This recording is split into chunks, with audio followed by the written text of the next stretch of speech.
I'm 35 years old, and I was raised by my father, Mark. My mother, Laura, left when I was just a few weeks old. According to my dad, their marriage was already on shaky ground when I was born. Laura wasn't interested in motherhood, and didn't want the responsibilities of raising a child. She felt trapped in a life she didn't want and decided to leave. One night, she packed a bag, told my dad she was leaving and walked out. She didn't look back. From that moment on, it was just me and my dad. He had to completely reshape his life to raise me on his own.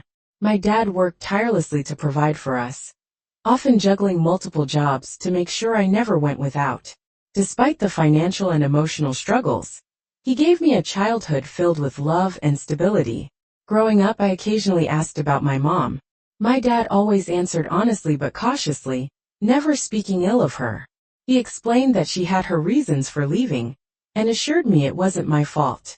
As I got older, I realized my mom had made no effort to reach out. Not a card, a letter, or even a phone call. I eventually stopped wondering about her, and came to terms with the fact that she didn't want to be a part of my life without Laura in the picture. My dad became my entire world. He wasn't just a parent. He was also my cheerleader, teacher, and confidant.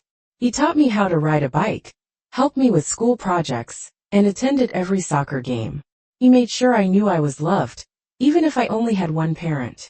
When I was younger, there were times when I felt the absence of a mother, like on Mother's Day at school, or when I saw my friends with their moms. But as I got older, I stopped feeling that emptiness. My dad filled that role as best he could, and I built a strong network of friends and family who supported me. I never felt the need to search for Laura or seek closure, because to me, she was just a stranger who happened to give birth to me. Fast forward to today, I'm happily married to my wife, Emily, and we've built a wonderful life together.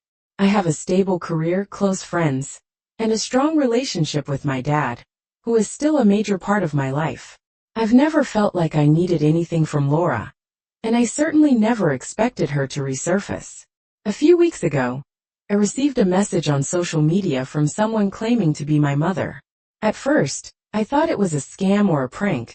After all, why would she reach out after 35 years of silence? But as we exchanged messages, she shared enough specific details about my early life to convince me it really was her. She said she wanted to talk, and asked if we could reconnect.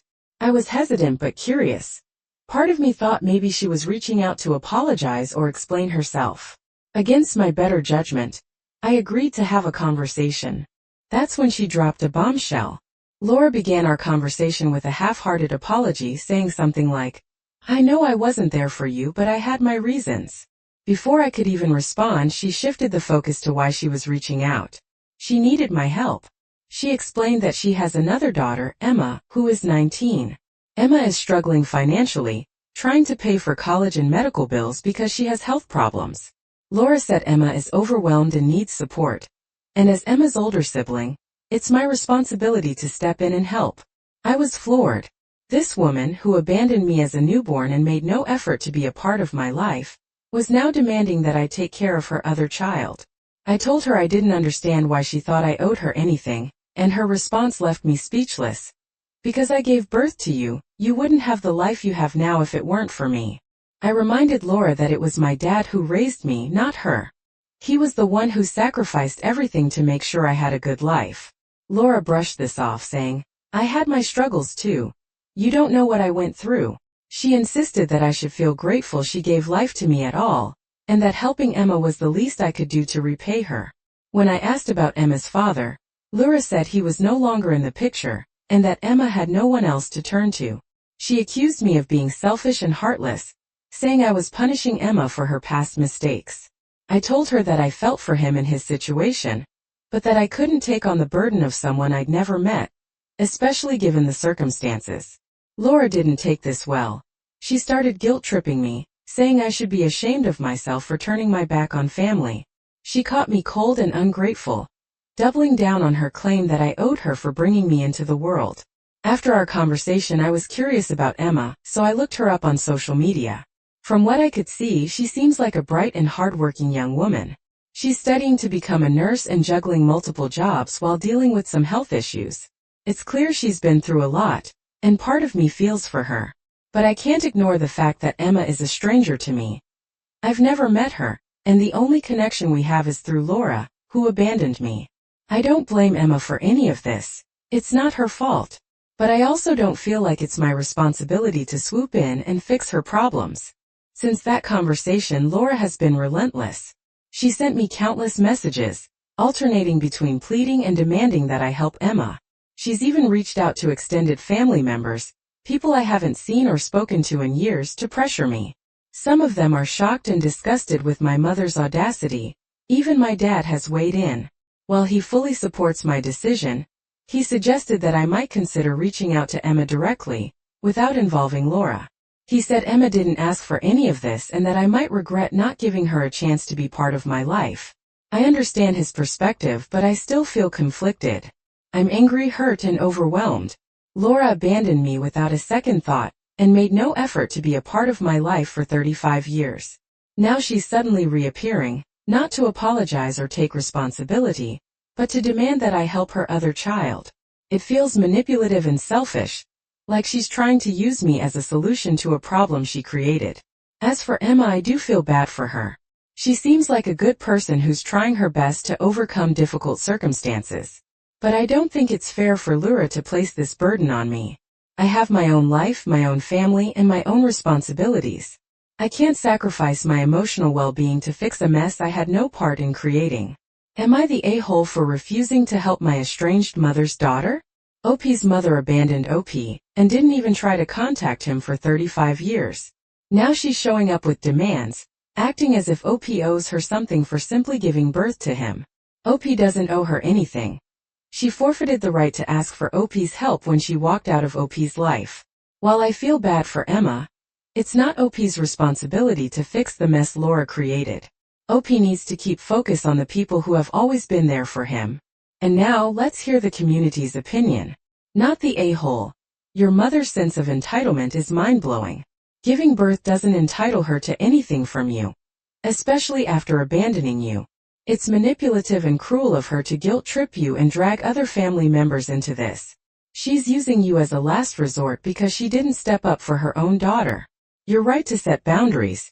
Don't let her make you feel guilty for putting yourself and your family first. Not the a-hole. This is such a tough situation because Emma seems like an innocent party in all of this. But you're not obligated to take on the responsibility of helping her. It's clear that Laura's motives are self-serving. She's not trying to reconnect with you or repair the damage she caused. She just wants something from you. If you feel inclined, you could reach out to Emma on your own terms, but you're under no obligation to do so. Your feelings and boundaries are valid.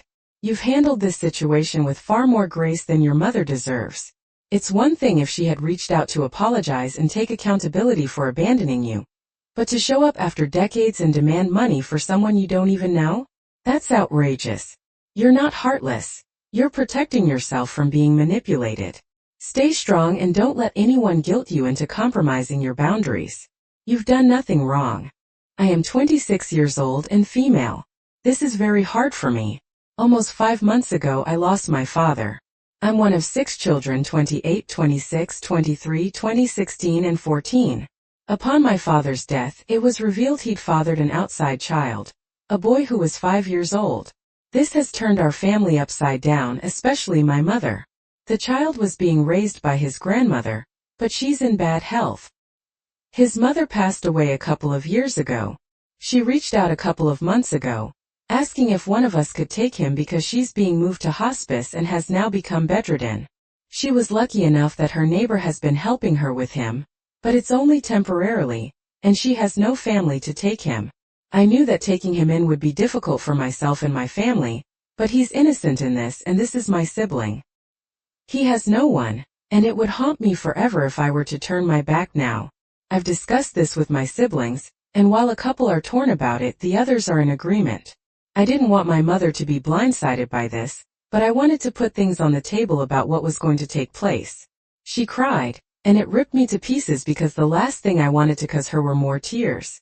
Well, she must have told my aunts and grandmother because they all called me, hollering about betraying my mother and rubbing this child in her face, when that isn't the case. We're all digesting this still. I can't imagine what my mother must be feeling. They gave me an ultimatum to choose between my mother or my brother. My family is split on this. I'm sorry. I can't see myself turning this child over to be in foster care. At the same time, I don't want to hurt my mother any more than she is hurt. I honestly don't know what to do. Am I the a-hole? Not the a-hole. I understand the instinct for people to say no, a-hole, because I genuinely feel awful for your mother. My heart breaks for her. I cannot imagine trying to mourn your husband, the man whose 6 children you have borne, and trying to face a situation like this at the same time.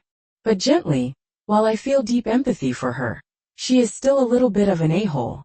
If she actually expects this poor child, barely 5 years old, having lost both of his parents and about to lose his grandmother, the woman who has been raising him as well, all in his short life, to be abandoned and left to the foster care system, when there is an entire paternal family capable of taking care of him, that is unconscionable.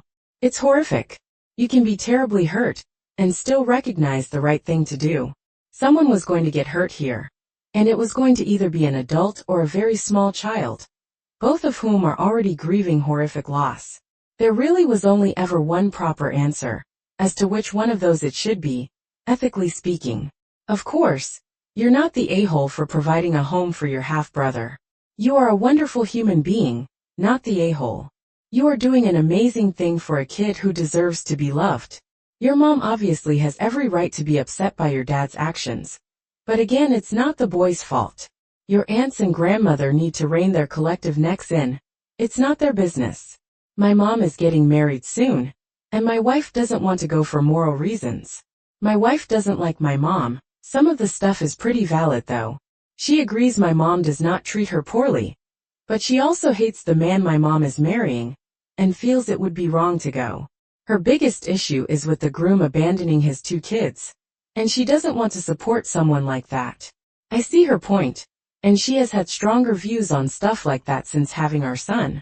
But at the same time, it doesn't really affect us. We don't even know these people. It was a while ago. And according to him, he tried, but he just could not love them. So maybe he did less damage by leaving. I don't know. He is very cold and snobby. He worships my mom, but outside of that, doesn't seem to like anyone. He is also some huge lawyer, and my wife has issues with his career record, thinking he is the sort to do anything for money. Like I said, I'm not a big fan, but it's my mom's wedding. She told me she doesn't want to go because 1, he repulses her. 2, our son isn't invited, which hurt her, and she doesn't want to pay for a babysitter. 3, my mom dressed like well, I wouldn't use the word W, but she is an attention seeker. She told me recently that if my mom happens to ask why she isn't coming, she will be honest. I asked her not to be, as I find that very rude. She said my mom deserves to know she is marrying the scum of the earth. I admit I rolled my eyes and said, honestly, she could suck it up because my mom bought us a house and paid for our wedding. My wife is mad at me and says I'm a bootlicker, and never should have thrown that in her face. Honestly, I'm just annoyed. I don't want to go to this thing alone. Not the a-hole. Your wife lost her moral position when she was happy to take money from your mother. If she disapproves of your mother so much, the house should be sold and the money returned. The money for the wedding should also be paid back. See how moral she feels about it then. That said, as a wedding guest, you should be there to support the union, and your wife clearly doesn't. So her desire not to attend has some merit. The best options are to either suck it up or for her to develop some nasty stomach bug on the day, or your babysitter falls through last minute. The virus is a convenient excuse, right? I get the vibes that she's jealous of his mom for some weird reason because he said his mom never treated her poorly.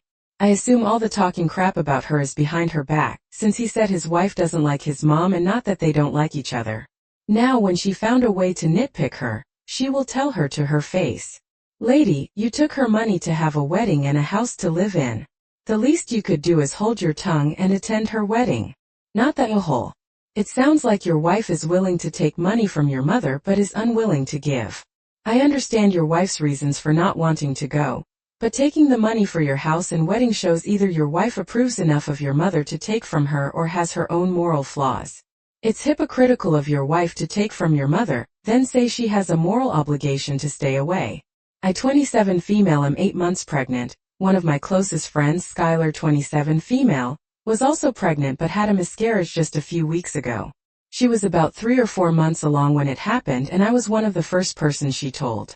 When she told me, she was honest that she was jealous, and that she did not want to hear anything related to my pregnancy while she goes through this. And I of course agreed because I didn't want to further upset her, and I know this is super difficult for her.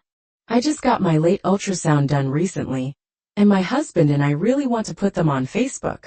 I thought about Skylar, but decided to post it today with text saying how excited I am to meet my son in a month. I figured it would probably be okay, because I was not saying or sending anything to her personally, and if it appeared on her timeline, she could just hide it. Not even an hour passed, and she sent me a screenshot of my post asking, "What the duck is this?" I apologized, and she sends a paragraph that she was just very hurt that she found this on her timeline, and that I have to delete it, and should not be posting anything about my baby for a while until she is doing better. As politely as I possibly could, I refused by sending Skylar, "I understand that you are going through a very rough time, but it is mine and my husband's decision whether we have anything related to our son on our social media. I can easily not talk to you or send you anything personally about it, but it's unreasonable to expect me to wait around for you to move on before I post things about my son, which I remind you will be here very soon. You actually think it's okay to tell me I can't post about my son when he is born?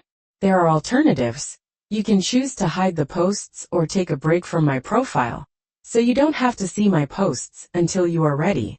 But like it or not, my husband and I plan on celebrating this time in our lives with others on our social media, and we can't just put all that on hold for you." I'm sorry. Skylar did not take that very well. She called me a witch and blocked me. Her husband also texted me, saying that now he has this to deal with on top of everything about the miscarriage. He called me an a-hole. They both have been acting very out of character lately, which I understand because I know they are going through a difficult period. However, I really did not think things would escalate like this. My husband said that this was for them to deal with, and it's not fair that we can't post about our son because of them. But now, I'm having doubts about how I dealt with the whole thing. Am I the a-hole? Should I have respected her more and taken it down? I don't know. Not the a-hole, someone responded. Your response was bang on. She is in charge of her own social media experience, and can choose to unfollow you rather than expect you not to post about this happy event in your life. Not the a-hole. Another added, if you, for whatever valid reason, can't handle seeing the good fortune and joy of others on social media, you control your own viewing of it. You don't insist everyone post according to your personal requirements. It sucks, and I understand why it would be hard for her to see. But through all the crappy parts of life, good things are still happening to others. If you can't handle that, it's okay, but you have to protect yourself. I worked as a nanny for Amy and John while I was studying. I began a relationship with John that lasted 3 years. 2 of those years I still worked for them. For the last year, I worked for John's family's company. I know that what we did was wrong, and I'm not going to justify it or myself, but I can't undo the past. His wife recently found out. I'm not sure how exactly, but she called me repeatedly while I was working and then sent me a text, telling me she knew I had ducked her husband, and she wanted answers. She sent me multiple questions such as, when did it start? Did we have sex in their home? Did we ever have sex while her and the children were in the house? Etc. I don't want to answer them, because the answers will just hurt her. I contacted John because I was freaking out, and he told me to deny everything. He implied he would ruin both of our lives if I told her anything. His family is influential, especially in the field I work in, so I don't want to risk it. But I feel rather guilty and like I owe her the truth. Any advice on how I can handle this situation? The affair ended 4 years ago, and I just want to move on with my life. You do owe her the truth. This may have happened 4 years ago, but it's happening right now for her. She doesn't get to move on. You did a crappy, selfish, horrible thing, and you need to face up to it. It might hurt your career, but that's the consequence for your actions. You slept with him knowing his influence. Hell, you worked for his family. Surely you saw this coming. She's asking because she knows a lot, but John is lying to her and gaslighting her. You had to get to know Amy as a person in that time. Did she deserve what you and John did to her? Does she deserve the truth? Does she deserve the agency to make her own informed choices? The truth might hurt her, but the truth will also free her. You have done something wrong, and you have a chance to come clean and live life as a decent and caring person going forward. Answer Amy's questions. Share proof of John's asking you to continue to lie. This mother trusted you enough to let you take care of her children, and you repaid her by sleeping with her husband. You need to woman up and tell her. You can't take back what you did, but you can take responsibility for your actions by confronting the issue, which means being forthcoming with the truth and facing the consequences of your poor choices. The entitled person I'm talking about is the mother of a guy that I'll call Fred, just because he was a Fred kind of guy. He is a big dude who worked in house construction and was married to a red-haired woman, all called Wilma. We were all friends in high school, and Fred knew I liked fixing bikes in my spare time. He is a handy guy, but working on bicycles isn't really his forte, so he would call me for help, which I didn't mind doing so long as he paid for the parts. I'd do favors for him, and he'd return them by helping me with things when I needed it. Back then, he was still an okay guy, until he let his mother ruin his marriage. But that part will be in the next post. Fred's mother was always quite entitled, demanding pretty much anyone in her presence cater to her. She is a fitness junkie. I assume many of you were thinking the little overweight Karen from Hell stereotype, but no, she is tall and thin, keeps very fit. Her hair was perpetually in a ponytail, and her favorite clothing is black spandex. She looked that way when I last saw her about 6 months ago riding her bike. She's an avid cyclist who also demanded I fix her damn bike because Fred told her I like to work on bikes. She had a bad accident and crashed her bike hard. She had a broken collarbone and plenty of scrapes and bruises. The bike ended up gathering dust for months while she recovered. For some reason, she waited until she was all better before wanting it fixed. When she felt good enough to ride again, Fred recommended her to take the bike to me for repairs. They both showed up at my parents' house, where I keep most of my bike parts and projects, and just left the bike there with a letter for me, saying to fix it immediately but not spend much money doing so. The letter also said that she wanted the paint touched up. I don't remember the bike's brand, but it was a typical female frame 10-speed road bike from the 80s or so. Fred's mother had it since it was brand new. The crash had messed up her rear derailleur, and the chain was twisted beyond repair. The derailleur was unsalvageable, as parts of it were crushed and bent. There were also bad paint scrapes on one side. So I replaced the broken parts with brand new ones and touched up the paint with some blue Rust-Oleum I already had. The bike was already a plain blue in color and looked like it had already been partially repainted in some areas, so the blue of the touch-up paint was similar enough that it looked fine. I took the bike back to my apartment and fixed it in a day with ease. Fred's mother, when she came for the bike, was pissed that I'd replaced the broken derailleur with a brand new generic one that was like $13. Functionally it was the same, but the bike was vintage, and she expected vintage parts only. However, sourcing them is time-consuming and expensive. A direct OEM replacement for the original derailleur for that bike was around $40 to $50 used online, give or take. New old stock would have been even more expensive. For either, I'd have had to pay for it and wait for shipping.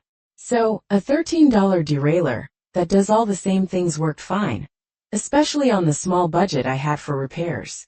The replacement chain was another $10. I also replaced her worn-out and dry cracking tires for free with a set of used ones in really good shape that I had on hand, without her asking. In part, this was because these old tires were a hazard and possibly contributed to her prior accident. But she hated the new tires too, because they were all black and didn't have beige sidewalls like the old ones did. She said the tires looked too modern on a classic bike. Parts and labor. I was only asking $45. Fred's mother proceeded to tell me that I was an idiot after looking the bike over, and refused to pay me on the grounds of substandard, shoddy work. I think this was just code for, thanks for fixing my bike, chump. Now I'm going to act like you did a terrible job, and stiff you on the payment, because I love to be a total witch. Fred was fairly nonchalant about it, until he realized he had to pay instead, because she just took her bike and rode off without paying me what she owed me. He rolled his eyes and handed me $50, then said he'd get the money back from his mom. His mother still rides that bike. And last I saw it, the bike still had the rear derailleur I put on it. But after that, which screwed me over, I refused to do any more work for her. She came back to me months later, wanting me to install some new wheels and tire sheets she had ordered for free. She cited my previous screw-up in her eyes, that my work was subpar, and that I owed it to her to put the new wheels on free of charge. I told her to take her business elsewhere. She had to pay the bike shop to do any repairs after that, and not only do they charge nearly double what I do, but most work they do is a few days to a week out because they are especially busy in summer. I'd have had that bike rolling the same day. She complained about me to whoever would listen and said I was being a jerk who wouldn't do her any favors, more like I wouldn't do her bidding. The bike shop guys already knew the real story and told her she could take her business elsewhere if she didn't shut up, because they like me over there. They told me later that they intentionally delayed her bike 2 days just because of what she did to me. The funny thing is though, the bike shop gave me back the tires I put on her bike and told me that the cheap Chinese knockoff tires she brought in for them to put on were pretty crappy compared to the ones I'd put on it, which were apparently fairly expensive when brand new. But she just had to have her beige sidewall tires, so whatever. I later put those tires on someone else's bike, and they paid me well for the job. Also, even though she complained about wanting only classic parts on the bike, she bought modern wheels for it. They looked similar enough, but it just showed how much of a hypocrite she really is. Damn, she seems like a real witch. It's good that your friend paid you. He was probably expecting he would have to pay for it anyway.